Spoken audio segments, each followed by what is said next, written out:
Mais d'abord notre match des idées, confrontation de points de vue ce soir entre Jean Arthuis et Éric Coquerel. Nous allons tenter donc de vous éclairer sur cet accord européen obtenu après d'âpres négociations, après 4 jours et 4 nuits de discussion. On a d'un côté la version d'Emmanuel Macron qui nous parle d'un texte inédit, d'une avancée historique, et on a de l'autre les détracteurs du texte qui eux dénoncent des compromissions, un échec sur tous les plans et même une propagande de l'exécutif. Cet accord est-il vraiment à la hauteur de la crise économique dans laquelle nous entrons? L'Europe a-t-elle été au rendez-vous de l'histoire? On va ouvrir la discussion avec nos invités dans un instant. D'abord les détails du texte avec Fabien Recker. L'accord a été annoncé par un tweet du président du Conseil européen à 5h30 du matin. Après 4 jours et 4 nuits de négociations, les 27 se sont finalement entendus sur le financement d'un plan de relance commun pour se relever de la crise du coronavirus. C'est l'acte de naissance d'une nouvelle Europe.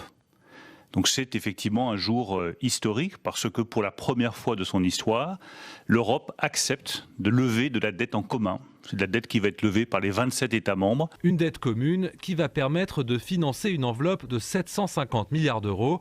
390 milliards seront versés directement sous forme de subventions aux États membres, des États qui ne devront donc pas rembourser ces aides. La France pourrait ainsi recevoir 40 milliards d'euros, a annoncé Bruno Le Maire. C'est une dette européenne levée au nom des Européens. Elle va servir solidairement à ceux qui ont le plus besoin et qui n'auront pas besoin de le rembourser. C'est en fait pour les remettre sur pied. Donc ça c'est nouveau parce que ça n'existait pas dans le cadre de l'Union européenne. C'est normalement censé être temporaire, c'est pour 3 ans, mais on a franchi le Rubicon d'une nouvelle façon de construire l'Europe avec cette mutualisation de la dette. Les 360 milliards d'euros restants seront versés sous forme de prêts, mais l'accès à ces fonds ne se fera pas sans condition. Si un pays estime que l'argent est mal utilisé, il pourra saisir le Conseil européen. Afin de rembourser un jour cet emprunt massif, la Commission planche enfin sur de possibles ressources propres, comme la taxation des plastiques ou un impôt européen. Et avec nous pour le match des idées ce soir, Jean Arthuis, bienvenue. Vous êtes président de EuroApp Mobility, une association qui aide les jeunes apprentis européens. Vous êtes ancien député européen, ancien président de la commission des budgets du Parlement européen et bien sûr ancien ministre. Merci à vous d'être ici. Éric Coquerel, bienvenue à vous également. Vous êtes député La France Insoumise de Seine-Saint-Denis et membre de la commission des finances. Merci à tous les deux d'être ici. Les termes d'Emmanuel Macron pour définir cet accord sont extrêmement forts, il faut l'admettre. Jour historique pour l'Europe. Depuis l'euro, nous n'avions pas connu une telle avancée. C'est à ce point-là, Jean Arthuis? Je partage cette appréciation. Je crois que c'est un moment décisif pour la construction européenne. L'euro, c'était déjà un billet d'aller sans retour vers une forme d'intégration politique. Cette fois, nous franchissons une nouvelle étape. S'endetter ensemble, c'est manifester, c'est reconnaître une vraie solidarité, c'est considérer qu'on a un destin commun. Et dans ces conditions, il va falloir sans doute accompagner le mouvement en améliorant la gouvernance de l'Union européenne. Parce qu'on a vu à quel point il était difficile d'obtenir un accord. Tout ce qui est budgétaire doit être adopté, et fiscal, doit être adopté à l'unanimité. Alors à chaque fois, c'est l'occasion d'un marchandage. Et ce budget reste un budget de redistribution. C'est de l'argent qu'on met sur la table, qui viennent des États membres, ou bien par emprunt, puisque c'est l'innovation. C'est de l'argent qu'on redistribue. Et chaque pays va se demander combien il apporte et combien il retire. Ce n'est pas vraiment l'esprit européen, de la communauté européenne.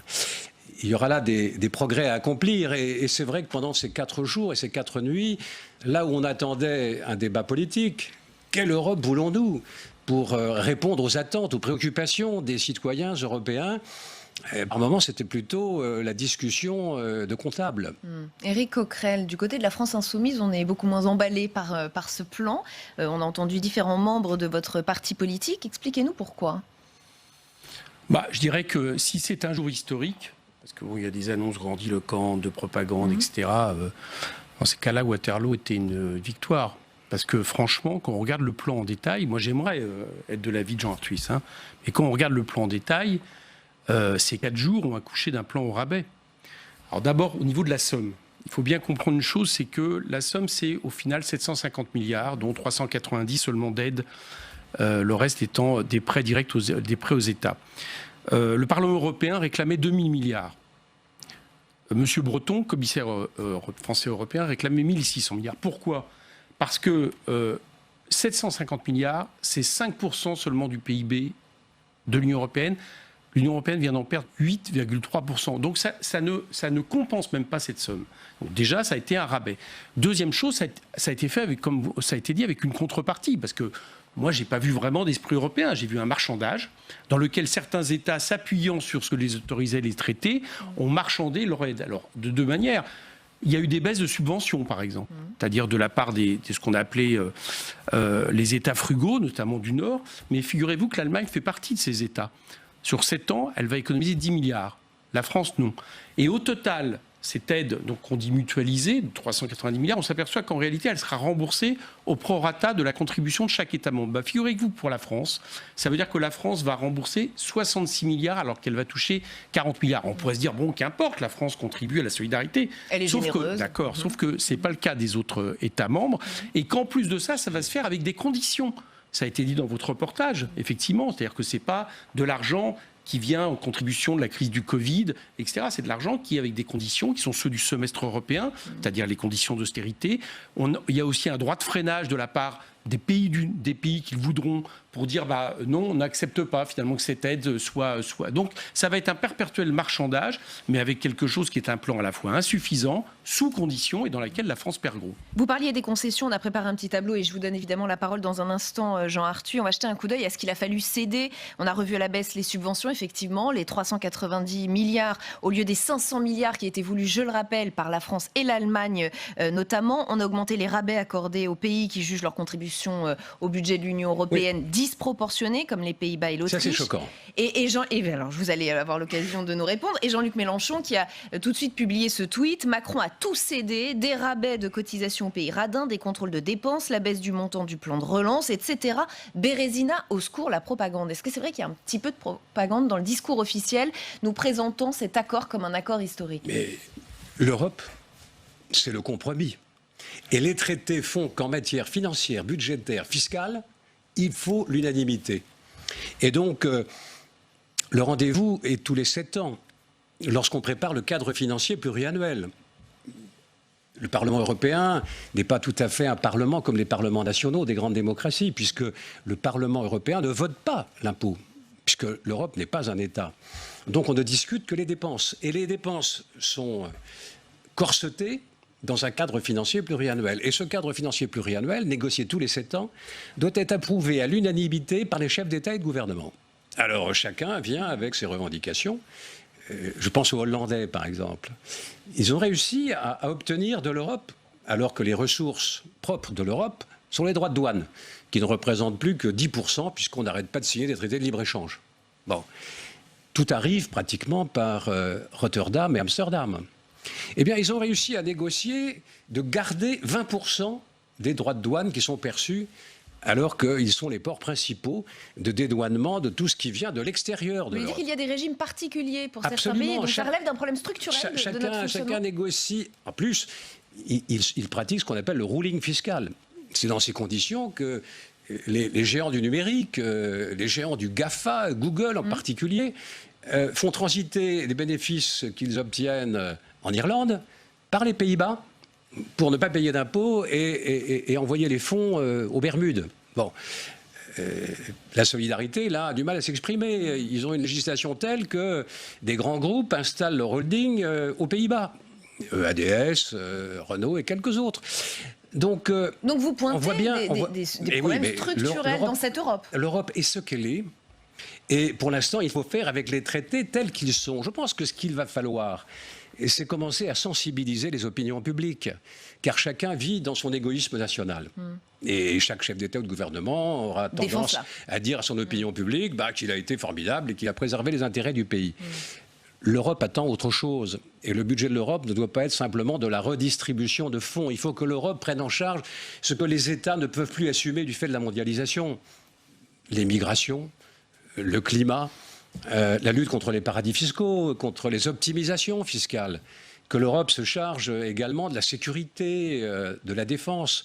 Là où manifestement les États n'ont plus vraiment la main du fait de la mondialisation, c'est l'Europe qui doit venir. Et si le budget de l'Europe augmente, il faut que les budgets nationaux puissent baisser et que l'augmentation du budget de l'Union européenne n'augmente pas la dépense publique en Europe. Éric Coquerel. Oui, mais Jean Arthuis, vous décrivez en fait une Europe qui est celle de votre idéal, auquel je crois. C'est vrai. Mais ce n'est pas l'Europe actuelle. L'Europe actuelle n'est pas celle, et d'ailleurs c'est bien pour ça que ces 4 jours ont accouché, à mon avis, d'un plan au rabais. C'est que cette Europe actuelle n'est pas celle de la coopération, de la relance par la transition écologique, enfin de ce qu'il faudrait apporter au peuple pour qu'elle soit un progrès. Elle est celle des traités. Et les traités, c'est la libre concurrence et le libre-échange. J'ai rien à rajouter sur ce que vous avez dit sur les Pays-Bas. C'est quand même incroyable. L'Europe permet qu'il y ait un espèce de dumping permanent fiscal qui fait que, par exemple, on nous l'a encore dit aujourd'hui sur le plan de finances 3e du nom, qu'on va encore baisser les impôts dans les entreprises. Pourquoi baisse-t-on les impôts pour les entreprises ? Non pas pour laisser plus de marge aux manœuvres d'entreprise, mais on nous dit que c'est parce que sinon, les entreprises françaises ne seront plus compétitives par rapport à d'autres entreprises des pays européens. Donc vous avez un espèce de moins-disant global, et à la fin, qui s'aligne sur quoi ? Les Pays-Bas. Qu'est-ce que font les Pays-Bas ? Vous l'avez très bien dit, c'est un espèce de paradis fiscal en réalité. Attendez, laissez-moi finir. Qui finalement fait des leçons, notamment aux pays du Sud, alors qu'elle organise un dumping en n'imposant quasiment pas les GAFA, ce qui pose un problème. Donc cette Europe-là que décrit Jean Arthuis n'existe pas. Et le problème que nous avons là, c'est que la France va se retrouver dans une situation très mauvaise, parce que le plan français, celui que nous allons voter à la fin qui a été voté d'ailleurs, puisqu'il y a un accord avec le Sénat, est infiniment plus faible que le plan allemand. Rendez-vous compte que les Allemands ont investi 20% du PIB, 20% de leur PIB, suite à la crise du Covid. Nous, c'est 2%. Qu'est-ce qui va se passer ? C'est que si on prend ça plus le plan européen, dont j'ai dit qu'il était insuffisant, il va y avoir une disparité économique des économies européennes. Et quelqu'un récemment a expliqué... Même entre la France et l'Allemagne. Entre la France et l'Allemagne, entre différents pays. Et j'ai entendu quelqu'un, il n'y a pas très longtemps, je vous dirai le nom de la personne après, vous comprendrez, nous expliquant que si on ne résolvait pas cette disparité, c'est la zone euro qui allait exploser. Cette personne, c'est Bruno Le Maire, qui nous a expliqué ça en commission de finances, et il a raison. Donc, on est dans un système où l'Europe n'est pas la protection dont on parle. En réalité, elle fonctionne toujours sur les traités, et donc elle accouche d'un plan que je trouve insuffisant et plein en réalité de conditions. Et chaque pays, après, décide de ce qu'elle fait. Et je trouve que la France, là, pour le coup, parce que les États existent encore, que l'Allemagne défend ses intérêts, on aura beau dire, c'est pas les perdants, là, sur ce qui vient de passer, loin de là. Et la France ne met pas assez d'argent, là, pour le coup, avec des conditions sociales et écologiques, pour se sortir de la situation. Et moi, je crains que ça soit non seulement une explosion de l'Union européenne, en réalité, on se donne rendez-vous dans quelques mois là-dessus, mais qu'en plus, pour les Français, ça soit très difficile par rapport notamment à l'Allemagne. Monsieur Coquerel, le plan de relance français est quand même de l'ordre de 150 milliards. Et ce n'est pas 2% du PIB. Hein. Non, parce que le PIB est autour de 2500 milliards. Ah oui. Et donc, on est à un pourcentage quand même sensiblement plus important. Oui. Donc, je crois que nos partenaires, ce qu'ils nous demandent aussi, c'est de faire un certain nombre de réformes pour améliorer notre compétitivité. Vous parliez tout à l'heure des impôts qui pèsent sur les entreprises. Et dès qu'on allège un impôt qui pèse sur les entreprises, on dit c'est un cadeau fait aux entreprises. Mais y a-t-il un seul impôt, M. Coquerel, payé par les entreprises, que les entreprises ne pourraient pas répercuter sur le prix qu'elles vont demander aux consommateurs ? Donc il serait urgent de reconnaître que les impôts de production organisent très méthodiquement la délocalisation des activités. Arrêtons de laisser croire qu'il y aurait des impôts payés par des entreprises et d'autres payés par les citoyens, les ménages. L'impôt est toujours payé par les citoyens. Et si même demain on crée des impôts aux frontières extérieures, une taxe carbone qui est une façon de remettre des droits de douane, il y a quand même un progrès sur le plan européen, c'est qu'elle va se protéger, l'Europe. On va sortir de cette naïveté qui voulait que l'Europe soit offerte au monde pour permettre aux consommateurs européens de consommer à moins cher. Moyennant quoi, l'industrie est partie ailleurs. Donc nous avons un gros effort conceptuel. Et je compte sur vous, M. Coquerel, pour nous aider à alléger les impôts. Prenez les charges sociales, par exemple. Les cotisations. Financer la protection sociale par des cotisations assises sur les salaires, c'est organiser très méthodiquement la délocalisation. Quand il a fallu financer les 35 heures à l'hôpital public, on s'est dit on va faire les médicaments en Inde et en Chine. Donc, mettons un terme à nos contradictions et essayons d'avoir un débat serein pour reconnaître que l'impôt est toujours payé par les consommateurs. Voilà. Et là, j'ai un débat serein avec vous, mais je suis au radical désaccord. Parce que ce que vous proposez, c'est exactement ça. Mais moi non plus, je ne désespère pas de vous convaincre. Ou en tout cas, d'argumenter, d'essayer d'éclairer le débat public. On est là pour ça ce soir. Comme nous sommes en train de le faire. Ce que vous proposez, c'est exactement, j'allais dire, le défaut inhérent à l'Union européenne. C'est-à-dire que, au nom d'une concurrence dans un grand espace de libre-échange généralisé, sans aucune harmonisation sociale et fiscale par le haut, eh bien, vous avez sans arrêt le fait qu'on vous dit, vous voyez, le prix du travail est trop important par rapport à tel pays. Donc, pour éviter les délocalisations, soit on accepte les délocalisations, rien ne les empêche, soit on s'aligne. Vous voyez, les impôts sur les sociétés sont trop importants. Mais le bilan de ça, c'est qu'en 30 ans, les impôts sur les sociétés n'ont pas cessé de baisser, proportionnellement. En 30 ans, on a fait je ne sais combien d'exonérations. Et d'ailleurs, dans le plan de 100 milliards dont vous parlez, il y a encore 35 milliards d'exonérations. Ça n'a pas créé d'emploi. C'est-à-dire que le fait de donner de l'argent, nous par exemple, sur le plan de relance, ce n'est pas le fait de faire une dotation d'argent aux entreprises qui nous pose problème. Nous, on n'est pas contre. Mais on dit que ça ne peut pas se faire sans conditions. Ce n'est pas possible. Sans conditions sociales, sans conditions écologiques. Et pour une bonne raison, c'est que ça fait des années qu'on le pratique. Je vous donne un exemple. Le CICE, 100 milliards par an à peu près. Alors là, maintenant, c'est transformé en exonération. L'étude la plus favorable sur les études qui ont été faites sur le CICE conclut que ça a peut-être sauvé 100 000 emplois. Calculer 100 000 emplois à 100 milliards, ça fait très cher l'emploi, beaucoup plus que si l'État employait, par exemple, des fonctionnaires en plus ou des gens pour les écoles qui seraient nécessaires. Donc cette politique, c'est une illusion. C'est-à-dire que ça fait 30 ans qu'au nom justement du néolibéralisme, de la compétitivité, etc., on baisse les dépenses publiques. Juste une question, arrêtez-moi une question. Quand bien même la France n'entrerait plus dans ce jeu de la concurrence, les autres le feraient. Oui, cette concurrence se ferait sans nous. Mais attendez, laissez-moi juste terminer là-dessus. On baisse, etc. Et à la fin, on arrive à quelque chose où j'avais cru comprendre que le chef de l'État s'était rendu compte le 12 mars dans son allocution que c'était plus possible, c'est-à-dire un système où, par exemple, l'hôpital public se retrouve chaque année avec une baisse de dépenses publiques si on tient compte de l'augmentation naturelle des besoins de santé. Donc c'est quelque chose qui ne fonctionne plus. Alors on peut dire, il n'y a pas d'autre solution, c'est la mondialisation. Je ne suis pas d'accord. Moi, ce que je pense, c'est que la France est encore la 6e puissance économique au monde et qu'à un moment donné, elle pourrait prendre des décisions et que ces décisions... Et être un moteur ?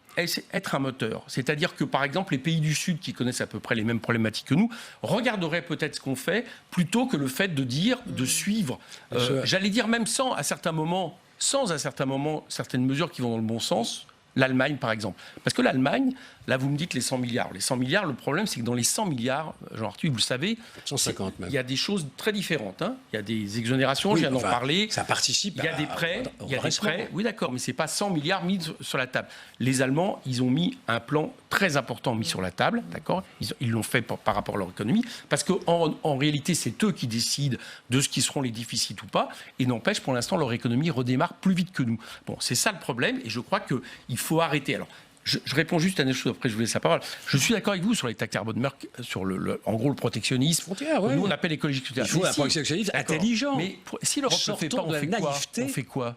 Si l'Europe continue pour l'instant, parce que l'Europe, il y a d'un côté vos discours qui sont très bien, Jean-Arthur, mais de l'autre côté, il y a les accords de libre-échange qu'on n'arrête pas de signer. Ils sont tout l'inverse de calmer ça. Emmanuel Macron a pris des positions très claires sur les causes. On ne peut pas d'un côté faire une convention citoyenne sur le climat, imposer aux entreprises européennes et françaises en particulier des normes extrêmement strictes, des normes sociales et environnementales, et laisser venir sur le marché des produits qui viennent de pays qui ne respectent aucune de ces normes. Si on veut avoir un impact sur le climat, il ne s'agit pas que la France soit exemplaire. C'est très bien qu'elle soit exemplaire. Mais si elle le fait toute seule, ça n'aura aucune conséquence sur le climat à l'échelon de la planète. Ça sera peut-être une exemplarité. Par conséquent, si nous voulons être vraiment à la hauteur de nos ambitions en matière climatique, c'est l'Europe qui nous le permet. Qu'est-ce qu'on fait ? Excusez-moi, mais Jean-Arthur, je vous pose la question. Qu'est-ce qu'on fait si l'Europe ne le fait pas ? Qu'est-ce qu'on fait par rapport à ça ? On va continuer à regarder en disant... Mais Monsieur Coquerel, il va falloir qu'à un moment, il y ait une vraie crise européenne. Peut-être qu'à un moment, le Parlement européen va se réveiller. Peut-être qu'à un moment, les citoyens européens vont se saisir de ces problèmes. Car un budget qui n'est que 1%, car ce qui s'est décidé cette nuit, ce n'est pas seulement les 750 milliards du plan de redressement, c'est aussi le cadre financier pluriannuel 2021-2027. Dans lequel la PAX baisse. C'est-à-dire qu'on a contribué, on a accepté que la PAX baisse. Et vous savez quel est le pilier qui baisse le plus de 20%? C'est le pilier environnemental de la PAC. C'est-à-dire celui qui avantage notamment l'agriculture. On parlait de la PAC, politique agricole. Sur ce qui est de l'environnement, il a été prévu que 40% de ces dépenses devraient contribuer à la protection du climat et de l'environnement. Donc ceci est de nature à répondre à votre préoccupation. Je ne suis pas sûr, parce que moi ce que je constate, c'est que le deuxième pilier de la PAC baisse. Et autre chose qui est effacée totalement, je vous le dis, du plan pluriannuel, c'est la baisse. Alors je regarde le nom, parce que c'est un nom compliqué, Santé EU4S. C'est le programme de santé qui avait été prévu spécifiquement par rapport à la crise, et ben hop, il est évacué. Donc dans les concessions qu'a fait la France, il y a notamment le budget de la PAC, c'est la première fois que la France accepte le budget de la PAC. Et par exemple ce plan de santé, donc ça va pas dans le sens que l'Europe, c'est le compromis. Et sur ce qui est des entreprises, je voudrais revenir un instant sur votre propos. Ne soyons pas chimériques. Encore une fois, essayons de sortir de nos approches quelque peu idéologiques. Prenez un pays comme le Danemark. Sous une majorité social-démocrate, c'était en 1987. Ils ont eu le courage de supprimer les charges sociales. Cotisation. Et d'augmenter un peu la TVA. Faites-moi plaisir, parlez de cotisation. Et ça a très bien marché. C'est du salaire différé. Et ça a très bien marché. Donc, mais continuez. Je me permets juste de vous interrompre une seconde. Si vous permettez, messieurs, je voudrais juste qu'on écoute un point de vue, puisqu'on a Jean Bizet qui nous attend en salle des conférences. Il est avec Fanny Conquis, en direct avec nous. Et il a un point de vue, évidemment, sur cet accord. Je voudrais qu'on écoute le président de la Commission des Affaires européennes au Sénat. Oui, Jean Bizet, vous êtes le président de la Commission des Affaires européennes au Sénat. On parle d'un accord historique. Qu'en pensez-vous, vous ? Historique, le mot est peut-être un peu fort, mais c'est un accord, je dirais, de grande importance, parce que c'est la première fois que nous mettons, entre guillemets, le petit doigt dans une dose de fédéralisme budgétaire. Avoir une monnaie unique, avoir un marché unique, le premier marché, je dirais, au monde, il nous fallait une dose de fédéralisme budgétaire, c'est fait. Et puis, je trouve que articuler un plan de relance à hauteur de 750 milliards et un cadre financier à hauteur de 1074 milliards, ça fait pratiquement 2% du PIB européen consacré précisément aux actions de l'Union européenne. C'est un bon accord. On peut globalement. Dire que c'est la fin du chacun pour soi. Dans le compromis, il y a eu des efforts de part et d'autre, si vous voulez. Ils étaient nécessaires vu l'ampleur de la crise. Ceci étant, si on veut être objectif, il faut reconnaître aussi que certaines politiques, je dirais, ont été victimes de cette décision, notamment celle qui prépare l'avenir au travers du budget en matière de recherche et de développement. Et je ne voudrais pas que la 5G, je ne voudrais pas que l'intelligence artificielle, je dirais, soit victime de cela. Donc à charge pour l'Europe qui a de grands talents en la matière, au travers du Fonds européen d'investissement stratégique et de la Banque européenne d'investissement, de trouver des crédits privés pour justement mettre en œuvre ces politiques. Alors certains critiquent les rabais accordés aux pays dits frugaux. Qu'en pensez-vous? Est-ce qu'on remet en place un certain régime d'exception pour certains pays? Il était souhaitable, la Commission des Affaires européennes du Sénat l'a dit, l'a écrit, à la fois à la présidente de la Commission et au président du Parlement européen, dans un dialogue politique, d'essayer, à la faveur du Brexit, d'en finir avec cette politique des rabais. Et ça a été un des moyens de mettre les pays frugaux autour de la table et d'avoir un accord. Ce n'est pas normal, mais bon, ça fait partie, je dirais, des décisions qui étaient devenues au fil du temps, au bout de 4 jours, incontournables. Toute dernière question en un mot. Une des conditions pour avoir les aides, c'est l'état de droit. Est-ce que vous pensez que ce mécanisme peut être efficace? Ça vise notamment la Hongrie et la Pologne. 2 conditions, effectivement, le respect de l'état de droit et l'engagement des États bénéficiaires, la France en l'occurrence, du respect des réformes structurelles. En ce qui concerne l'état de droit, je dirais l'annexe concernant ce sujet est assez, excusez-moi du terme, un peu alambiqué. Seul élément positif, c'est que la décision, si un État ne respecte pas un certain nombre de règles en la matière, la décision au Conseil sera prise à la majorité qualifiée, non plus à l'unanimité. Ça, c'est une grande avancée. Merci Jean Bizet d'avoir répondu à nos questions ce soir. Fanny, un Jean Bizet très mesuré et qui craint des crédits pour la recherche et le développement lésés, qui a des termes assez forts là aussi, hein, Éric Coquerel. Bah oui, bah, il est réaliste, il a lu le texte. Moi j'ai parlé tout à l'heure de la PAC, j'ai parlé y compris de mesures environnementales. Recherche et développement aussi. Globalement, ce qui n'a pas été fait, parce que c'est aussi important. Nous, on avait une solution qu'on proposait et que proposent aujourd'hui même des économistes libéraux, je pense notamment à Alain Minc, etc., qui est la transformation de la dette créée par le Covid en dette perpétuelle avec des taux d'intérêt. Mais voilà, justement, mais attendez, c'est intéressant, parce que vous avez raison, en réalité, la dette actuelle, le stock, on ne paye que les taux d'intérêt. Le stock lui-même, on ne le paye pas. Pourquoi nous dit-on à ce point-là, donc je suis d'accord, je suis content de ce que Jean Arthuis dit, c'est déjà le cas.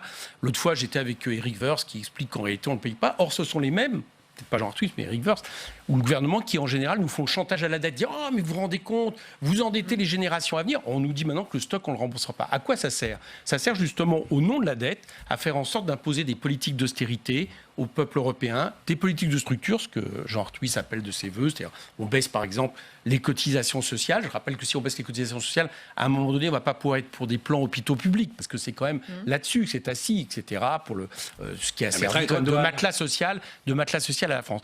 Donc nous, ce qu'on pense, c'est que cet argent devrait faire ce que font d'autres banques centrales européennes, c'est-à-dire on le transforme en dette perpétuelle, et comme ça ne pèse pas comme une camisole, comme une contrainte, un chantage sur les peuples européens, et à partir de là, on redémarre, on pourrait même envisager grand plan d'investissement, et là suffisant, sur la transition écologique. Là, l'Europe marquerait des points. Mais là, aujourd'hui, ce qui s'est passé, c'est pas ça.